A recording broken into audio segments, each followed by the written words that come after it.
Isa sa quality at trusted tint, itong ipapalagay at ipapakabit natin ngayon kay DOS. At kung naghahanap ka ng tint para sa sasakyan mo, para sa iyo ang video na ito. Pero bago ang lahat, alam nyo ba na merong 3 types of tint? Andyan ang dye tint, metallized tint, ceramic tint. At ang ipapakabit natin ngayon sa ating sasakyan na si DOS ay ang ceramic tint from Platinum brand. Ang kagandahan dito sa ipapakabit natin ay kayang i-block ang 99% of UV rays and huge amount of infrared heat, kaya mapapanatili ang lamig sa loob ng sasakyan. At hindi rin niya mabablock ang GPS at signal natin, lalo na yung mga RFID natin. Kaya no need to worry. Si Platinum brand ay may 3 shade na ino-offer sa atin. Andyan ang Onyx 05 which is ang super dark, Onyx 20 ang kanilang dark, at Onyx 30 ang kanilang medium or light. Talaga na ma-eksperto ang mga nag-i-install dito sa aking sasakyan na sina Kuya Richard at Kuya Darius. Bukod sa mabilis ay maganda rin ang kanilang gawa. Kung interesado kayo magpa-install nito, pwede nyo i-message sa kanilang official Facebook page. At sila na ang bahalang magsabi kung ano ang pinakamalapit na location na kanilang authorized dealer sa inyo. Kaya tara, simulan na natin ipakita sa inyo ang before and after at kung gaano nga ba kaganda ang final look nito. Kaya tara, samahan nyo ako sa video na ito.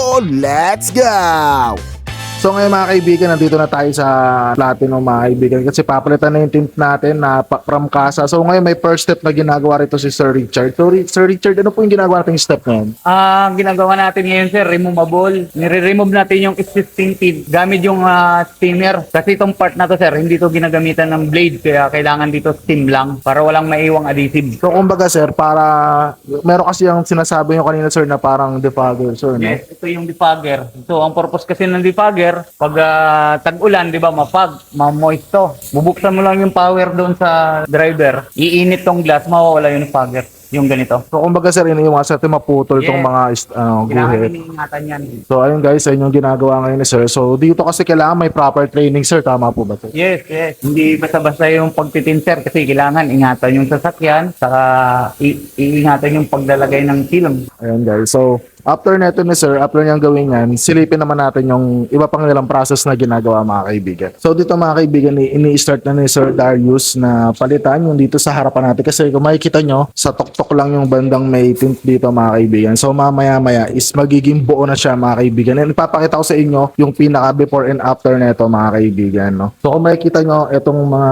glass natin dito is papalitan na natin using Platinum Nano Ceramic Tint mga kaibigan. Which is isa siya sa pinaka magandang upgrade kung meron kayong mga vehicle na kakabili lang or mga recently meron na kayong mga sasakyan and gusto nyo mag-isip or bumili or pumili ng brand, ay highly suggest na subukan nyo yung mga Platinum natin na mga variant, iba't ibang variant yung mga kaibigan. Pero ang nalagay natin dito is yung ating high-end, yung Onyx mga kaibigan. No? So ito yung binabagay ko sa yung defogger natin mga kaibigan. Kung makikita nyo, ayan, malinis ang pag-aagawa nila mga kaibigan. No? Walang sabay, walang naputol dyan na guhit mga kaibigan, which is sa inyong pinakamahalaga na well-trained yung mga nag-i-install na hindi lang din bara-bara sa pagtanggal na pagbe-blade. So ang pinaka-suggest ko talaga sa inyo kung sakali magpapa-attend kayo is yung sa pinaka-authorized talaga ng Platinum Tint mga kaibigan kasi talagang very well-trained talaga yung mga gumagawa doon mga kaibigan. So mga kaibigan, may ginagawa si Sir Darius. Sir, ano po yung process na ginagawa natin sir? Ito sir, ang pag-pattern po ng tint. Kung nagano kayo, sa labas po pina-pattern talaga yun. Sa labas po siya muna pinapattern.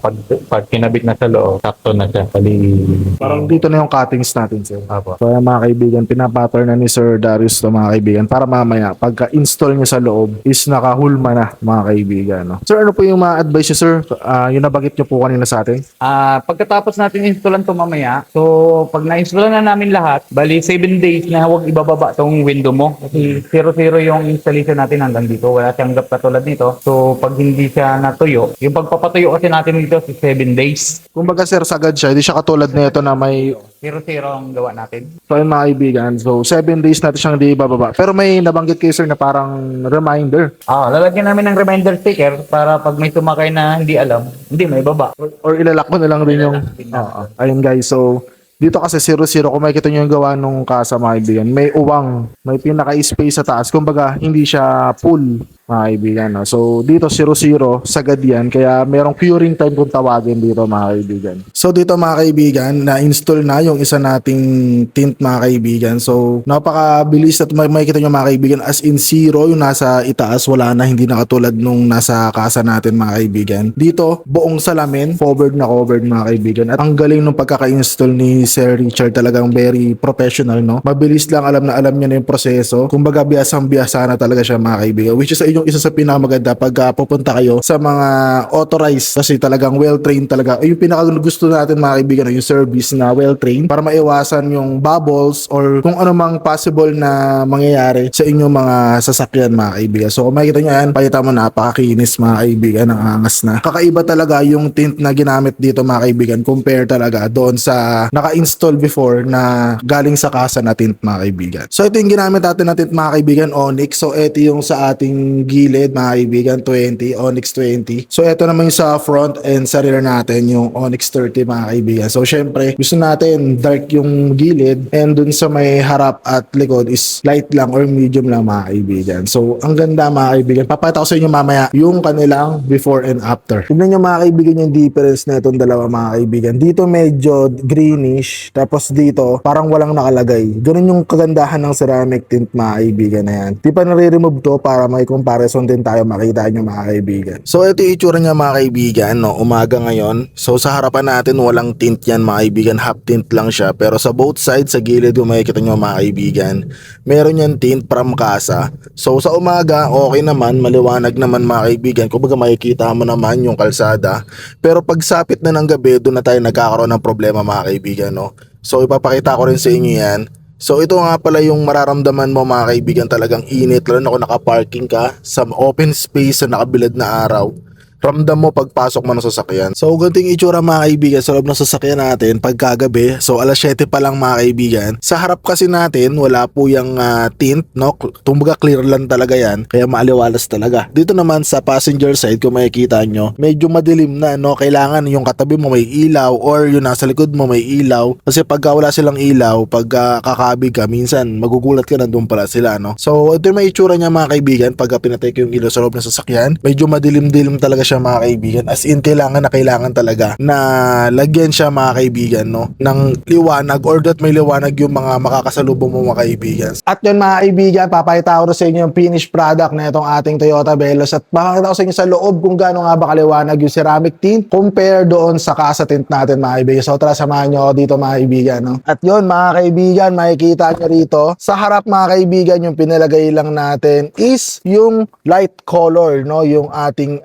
Onyx 30 mga kaibigan, yung kanilang medium. At dito naman sa gilid mga kaibigan, no, sa bawat side ang pinalagay natin is yung ating Onyx 20. Kumbaga, ito yung masasabi natin na para for me, malalaman natin yung quality test nito mamayang gabi. Gagawin natin ng separate video. Pero ito siya guys, kung makikita nyo, sobrang liwanag. Pakita mo maliwanag talaga. Yan, sa harap, sa gilid, pakita mo rin sa likod. So mamaya, pag may araw, saktong alas 12 na, titignan natin kung may araw, papakaramdaman natin yung heat rejection niya, no? Kung mainit ba talaga or malamig mga kaibigan, or iba talaga yung pakiramdam compare sa kasa tint natin guys. So eto na may itsura mga kaibigan, ikutan mo, pakita mo sa kanya mga kaibigan. Ano yung itsura ng pinakabit natin mga kaibigan? Kung makikita nyo, di ba? Sobrang angas niyan mga kaibigan. Meron siyang 7 days curing time na yung mga nakita nyo ng mga bubbles na yan mga kaibigan is mawawala siya mga kaibigan. Kumbaga, magiging plain talaga yan mga kaibigan. So kung makikita nyo, talagang very visible siya na medyo may privacy. So kung interesado kayo mga kaibigan, gagawa ko to ng separate video para mapakita ko sa inyo yung comparison niya sa gabi. Kasi sa umaga, syempre, usually, maliwanag, no? Pero sa gabi, papakita ko sa inyo. Ito yung itsura niya sa labas during daytime. Kita nyo naman mga kaibigan, not visible sa loob dahil sa impact ng ilaw, no? So, depende talaga yung visibility sa ilaw, mga kaibigan. So, kung sa loob or kung nasa labas, mga kaibigan, alin mas maliwanag, dun nagkakatalo, mga kaibigan. Pero kita nyo naman, sobrang ganda. Ito nga pala yung itsura niya, guys, sa gabi. Ayan, so yun si mga kaibigan. Pag may konting liwanag,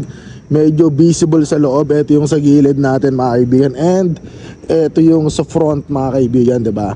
So kung makikita nyo mga kaibigan, dark naman siya. Dito kasi sa harap natin pinalagay natin is yung ating light, and then dito sa ating mga sides is yung ating dark mga kaibigan. And as you can see, sobrang ganda mga kaibigan, saktong sakto lang din talaga siya.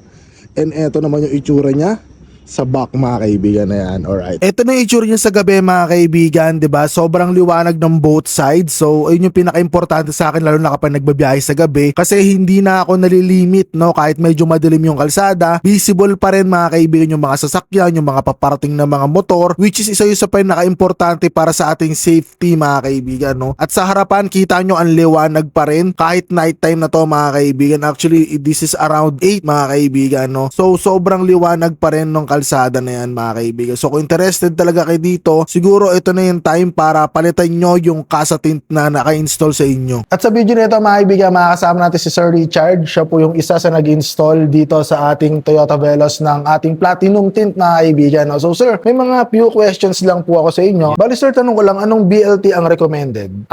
Sa BLT kasi depende sa driver. Ngayon, kaya kanina kinakausap kita kung maliwanag naman mata mo, saka hindi mo naman need yung masyadong privacy. Opo. Kasi yung privacy kasi sir, tinitingnan namin yun, kaya namin tinatanong, ayaw mong makita ka, alam na namin i-recommenda sa'yo. Pero kung gusto mong, ayaw mo naman na, gusto mo nakikita ka konti, yun yung i-recommend namin sa inyo. Pero kung totally hindi ayaw mo nang makita, is 20 yung harap, all side and rear, 5. Tapos sir, ano yung pinaka mabenta sa inyo na shade talaga rito? Dito kasi karamihan nagpapa-install yung ayaw nila makita sila, so 20 ang harap, 5 5 lahat. 5 lahat. Yun. Yun ang usually dito Yun sir. usually. Kaya medyo nagulat kayo sa akin, sir. Medyo Oo, nagulat. light. Oo, light lang akin kasi. Apo. Tapos, sir, tanong ko na lang din, sir, dito sa ating Platinum. Marirecommend nyo po ba siya sa mga nagbabalak na magpa-install? Yes, kasi subok na namin eh. Saka kami mismo nag-i-install, alam namin yung quality ng film at saka hindi. Ayun, sir. So, sir, tanong ko na lang, may warranty po ba yung ganito, sir? Yes sir, ang warranty namin dyan is 5 years. Ang pasok ng warranty nun sir, mga bubbles, Bubbles. nagpipaid. Hindi nagpipaid ang ceramic namin sir. Yung may bibigay ko sa iyo na dyan, para sa warranty, yung mag-ibang kulay, yung dumi, papalitan naman yun pag mayroong ganun.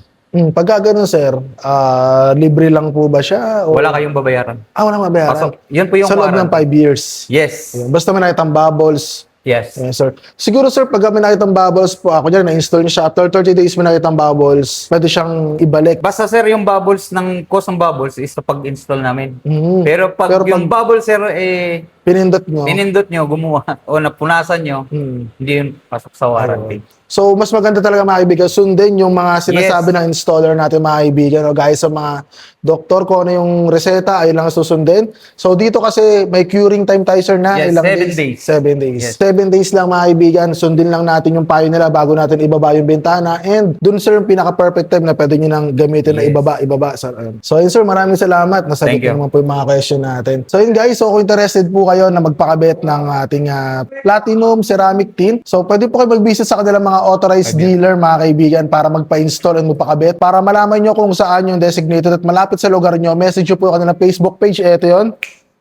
Ayun yung kanilang Facebook page mga kaibigan. Pwede nyo pong bisitahin niya, mag-message kayo dyan para sa kanilang authorized. So ngayon mga kaibigan, nakita nyo naman kung gaano kaganda yung pag-i-install ni Sir Richard and Sir Darius dito sa ating Toyota Veloz mga kaibigan. So na pa inaantay nyo, kung interesado kayo mga kaibigan, bumisita lang kayo sa kanilang mga authorized. Hanapin nyo lang yung platinum tint mga kaibigan and meron naman yan sa kanilang mga authorized dealer. So na pa inaantay nyo mga kaibigan, bumisita na kayo dito. Sir, maraming salamat po. Thank you sir. Sir, maraming salamat po. Thank you, sir. Thank you. Platinum, number 1. So yun guys, maraming salamat sa panonood. Siguro nga dito na lang magkita natin sa susunod na episode. Sudas, Reda, please see you on my next video. Let's go. Wiki, wiki, wee.